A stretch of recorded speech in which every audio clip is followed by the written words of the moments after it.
கிறிஸ்துவுக்கு பின் 624 ரமலான் பிறை 17 முஸ்லிம்களுக்கும் குறைஷியர்களுக்கும் இடையில் இடம்பெற்றது பத்ர் போர். படையை தலைமை தாங்கினார்கள் நபிகள் நாயகம் ஸல்லல்லாஹு அலைஹி வஸல்லம். ரசூலுல்லாஹ்விடம் இருந்ததோ 313 பேர், காபிர்களாக இருந்தவர்களோ 1000 பேர். 14 ஷஹாபாக்களின் உயிர் தியாகத்தில் விளைக்கப்பட்டது அந்த போர். அபூ ஜஹில், உத்பா இப்னு ராபியா, உமையா இப்னு கலப் போன்ற கொடிய காபிர்கள் கொல்லப்பட்டனர் அந்த போரில். தன் படையை விட 3 மடங்கு பெரிய படை இதை வீழ்த்தினார்கள் கண்மணி நாயகம் ஸல்லல்லாஹு அலைஹி வஸல்லம் அவர்கள்.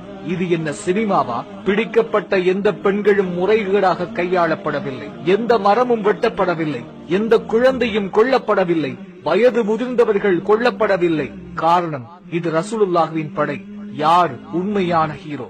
சிறுநீரை சுத்தம் செய்யாத சொல்லிக் கொடுத்ததை போலியாக செய்யும் இந்த காபிர்களா, அல்லது இறை நம்பிக்கையோடு வெறும் 313 பேர்களை தயார் செய்து சாம்ராஜ்யத்தை பிடித்த நமது நாயகம் ஸல்லல்லாஹு அலைஹி வஸல்லம் அவர்களா?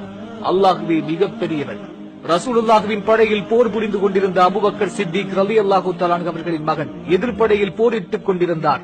போர் முடிந்து பின்னொரு காலத்தில் இஸ்லாத்தை தழுவிய பின்னர் அபூபக்கர் ரலி அவர்களை சந்தித்து சொன்னார், தந்தையே, நீர் ரசூலுல்லாஹ்வின் படையில் போர் புரிந்ததை நான் கண்டேன். நீர் என் வாளின் அருகில் வந்தீர். நான் என் தந்தை என்று உம்மை விட்டுவிட்டேன் என்றார். அதற்கு அபூபக்கர் சித்திக் பதிலளித்தார், நான் நிச்சயமாக உன்னை காணவில்லை. கண்டிருந்தால் உன் தலையை துண்டாக்கி இருப்பேன். எனக்கு ரசூலுல்லாஹும் இஸ்லாமுமே முக்கியம், நீ அல்ல என்று பதிலளித்தார்கள். இப்படி சினம் கொண்ட ஈமானோடு போரிட்ட அந்த தோழர்களும் எமது உயிரிலும் மேலான தூதருமே நமக்கெல்லாம் ஹீரோக்கள்.